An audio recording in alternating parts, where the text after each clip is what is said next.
Handmaid's Tale, Snowpiercer are two of the most well-known stories of a future dystopia. Two worlds of oppression, fear, and most importantly, totalitarianistic governments.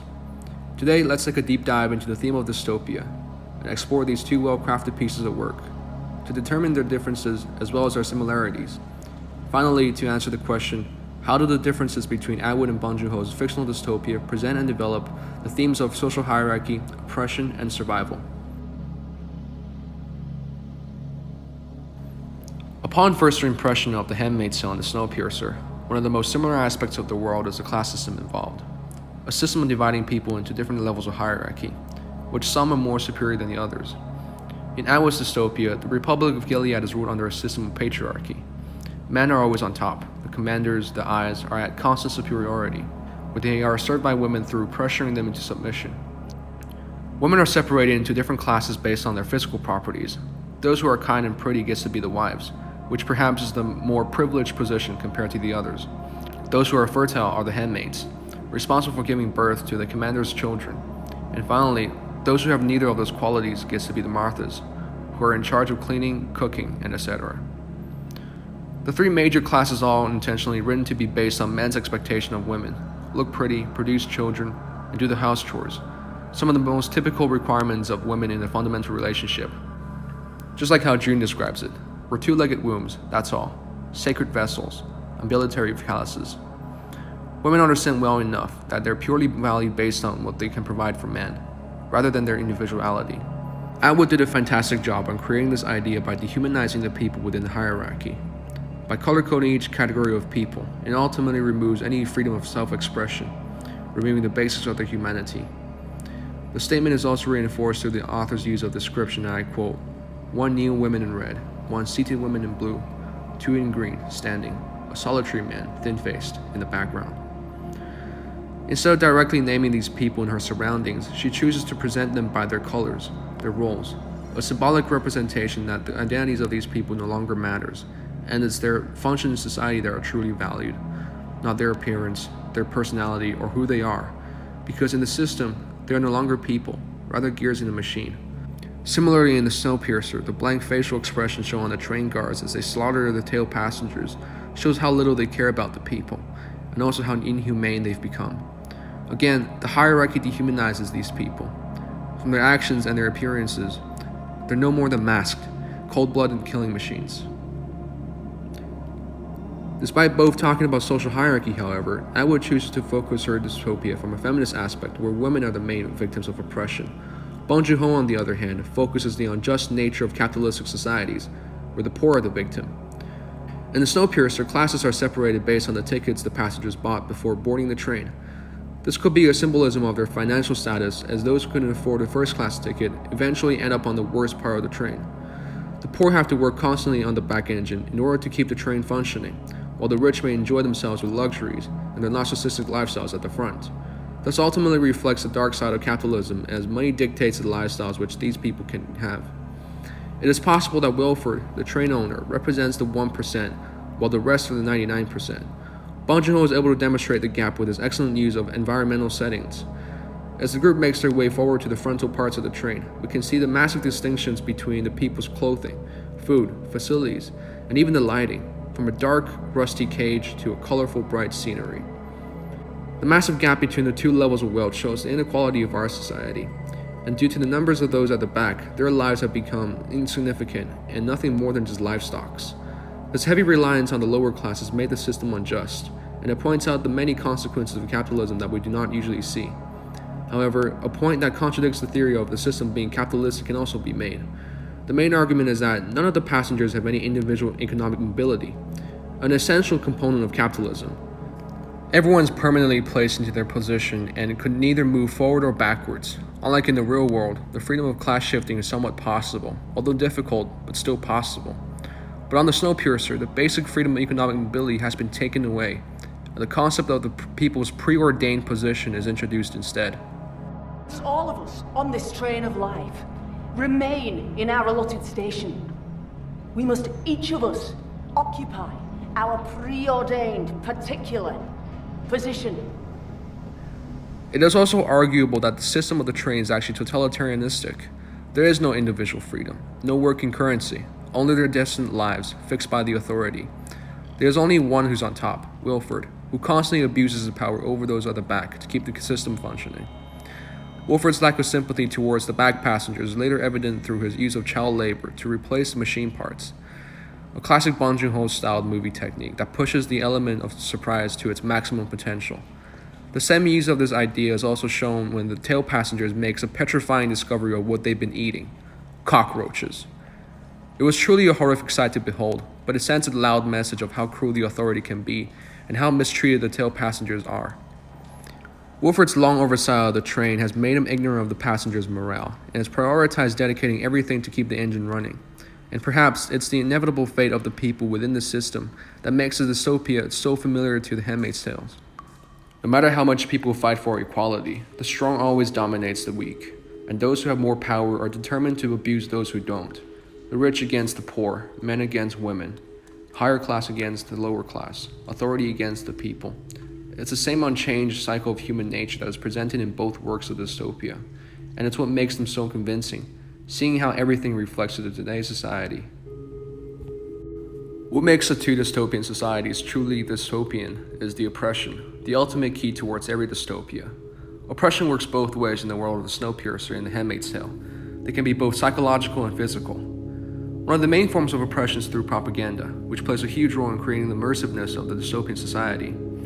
They can be a reminder of law and order, a fear factor, or even a false illusion that convinces people to think they are living harmoniously. Either way, they suppress any possibility of a revolt against the system. In Handmaid's Tale, this is most often spread through fear. They're shown through the many details within the story, such as the wall, where all kinds of people are a potential threat to the system are hanged.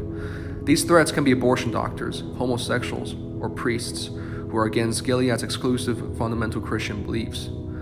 Anyone who's against the current state of Gilead is a threat and needs to be terminated. These are done to make sure that no one tries to overthrow the authority and to spread fear among the public. In one of the extreme cases, Janine, the rebellious and self-conscious girl, literally gets her eyes plucked out due to her bad behaviors.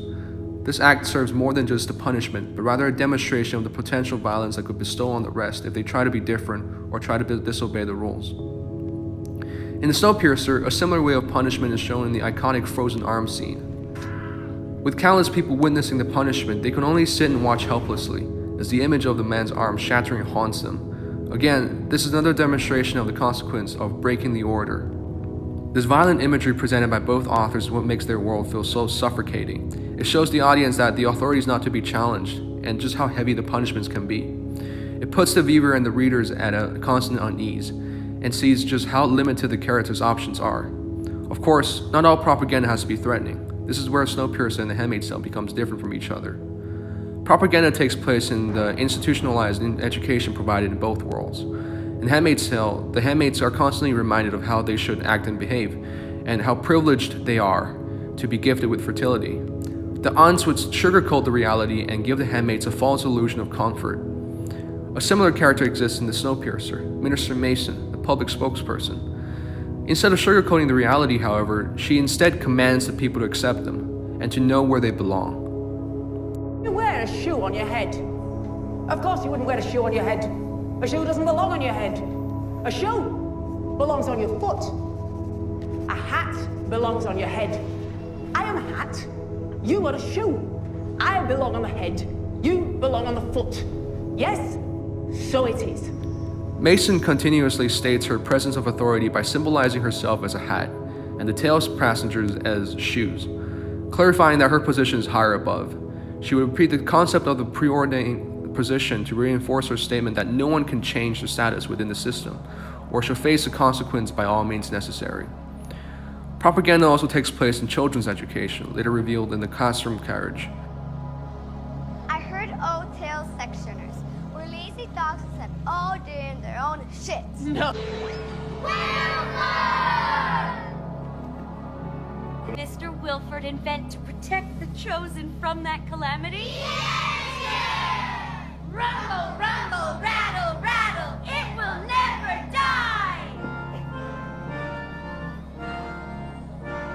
What happens if the engine stops? We all freeze and die. Every dialogue within this scene reveals the children's manipulated minds. From the children's commentary on the tail passengers, people's reaction towards the documentary of Mr. Wilford, or the constantly repeated phrase, "If the engine stops, we all freeze and die," we can clearly see that the front passengers strongly patronize Mr. Wilford as the character of God, while the tail passengers are misconceptuated as worthless beings.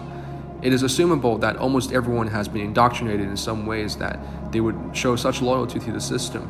The lack of sympathy given to the back passengers could also be an evidence to the power of propaganda, as the mindset of these people have been successfully shaped to think accordingly to one single ideology. In Handmaid's Tale, instead of putting thoughts into the minds of people, they're removed. Censorship is another source of oppression that removes people's most basic human rights, the freedom of speech and the freedom of learning. Throughout the story, we've learned that books, films, or any sort of literature are banned from access for women. Reading has become prohibited, and talking is only allowed to what the authority scripts. This would go as far as switching the labels on daily products and pictures to prevent women from learning, censoring Bible and burning down churches that had different Christian ideologies. Information have been limited to only what benefits the government, and news of any sort of rebellion activities shall be removed. Information, knowledge, is power. If you can control information, you can control people. Tom Clancy. This quote couldn't fit any better with this situation. By controlling the information that goes in and out, the authority ultimately tightens their grip on the power over their people. Lack of knowledge is equivalent to lack of power. With no knowledge of what's happening, the chances of an overthrow becomes less. Although it may be ineffective to those who are already conscious, but as for their next generations, or their children, they're too naive and young to determine the validity of the information given to them, which could eventually create a large population of those who are absolutely loyal to the authority. The manipulation of information and the hopelessness really makes the audience question their own understanding of the reality. Is what we see really what they are, or rather a deception created by a greater power? This terrifying idea of propaganda combined with a dark and eerie atmospheric design really brings the essence of oppression and the crushing feel of dystopia.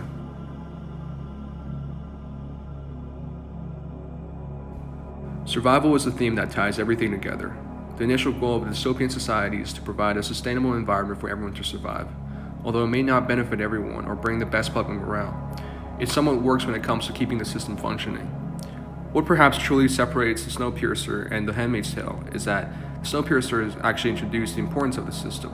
Unlike the world of the Handmaid's Tale, however, the terrain is a closed ecosystem, which means its sustainability has to be closely monitored and precisely controlled. Any overpopulation could cause an overall imbalance and the death of all. This concept of a system is explained several times in the movie by both Wilford and Minister Mason. This aquarium is a closed ecological system, and the number of individual units must be very closely, precisely controlled in order to maintain the proper sustainable balance. And this train is a closed ecosystem. We must always strive for balance. The air, water, food supply, the population must always be kept in balance. For optimal balance, however, there have been times when more radical solutions were required, when the population needed to be reduced rather drastically. The balance is all that matters. The train is a system that can only fit so many people. And once they overpopulate, the authority takes the matter into their own hands. This relation between the rich and poor, the top and the bottom, is exactly the same as a traffic hierarchy. The higher traffic levels are responsible for controlling the population of the lower ones to prevent their overconsumption of resources. Upon first thought, this may seem inhumane, but over time it makes sense that they do this to prevent a worse scenario where a large number of people fight over the remaining resources on the train.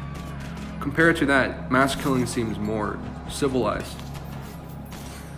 In Handmaid's Tale, however, the actions of those cannot be justified, as balance can be sustained without a patriarchy. Resources aren't scarce, and basic living conditions can be provided without any of these extreme procedures. The story promotes the oppression of women as a way to reflect on modern gender imbalance, to reveal the horrible consequences that could potentially harm both men and women. Although it's arguable that these arrangements are made under extreme circumstances, where the problem of infertility has drastically affected the human population, it's still extremely inhumane to condone acts of rape and gender slavery, which is contrary to the civilized appearance that Gilead tries to develop. Edward gives a vision of what happens if man takes complete advantage of their physical superiority over women, and the barbaric nature beneath what seems to be a gender-equal society. Either way, it's this concept of humanity that truly shines in both works of dystopia. No matter how much humans differ themselves from animal savagery, it is no doubt that we're all ultimately in the same ecosystem, following the same set of rules. And that is, strong dominates the weak. Snowpiercer takes this concept into a whole new level by bringing cannibalism into the tale section. This was first introduced through Curtis's conversation with Minsu. After a month, we ate the weak. You know what I hate about myself? I know what people taste like. Curtis explains that starvation has caused people to feed on each other. Those who are weak are the first to go. By taking the standard living requirements off of these people, they return to their primal instinct. Beneath the surface, they're no different from the frontal passengers. No matter how much they strive to be at the front section, they're all still stuck in the train, prisoners of a metal cage. Some could argue that Curtis could bring equality to the train by taking and sharing some of the luxuries of the front with the tail section. However, if there aren't any constraints on people's positions and everyone's equal, who would like to do the dirty work at the bottom of a society? Who will be controlling the population size? And most importantly, how will there be enough resources for everyone? These are the troubling questions that conflict the audience to determine who's right and who's wrong. The movie does this very well by showing that the antagonists in the beginning aren't necessarily the bad guys, and by the end of the day, they're just simply people who are trying to survive. But unlike the Handmaid's Tale, however, it is clear that the antagonists are those who abuse their powers on others, when an equal society is clearly possible. Both Bong Joon-ho and Atwood are able to provide a visionary understanding towards a society where public morale is sacrificed to achieve sustainability. By heavily suppressing the people into levels of hierarchy to fulfill vacant posts within the system, they're able to create an alternative reality where a greater power dictates people's fate, similar to our primal ideology of strong dominating the weak. Through the topics of gender inequality and wealth distribution, we may see its involvement with social hierarchy, oppression, and survival as a reflection of our own world. Like Margaret Atwood says, every detail from her book corresponds with the reality.